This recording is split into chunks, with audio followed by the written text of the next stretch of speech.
always said to be a political exercise because in the end they will vote according to their political decisions.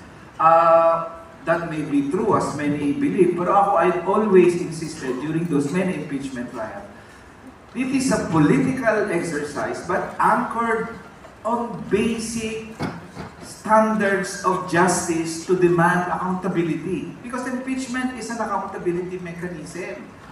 Yun ang mamamayan. Alam niyo, itong mga impeachable officials, Diyos yan sila eh. Kasi ordinary government employees o kami kung sino man, pwede silang matanggal sa pwesto pag if they commit, certain misconduct or crimes or whatever.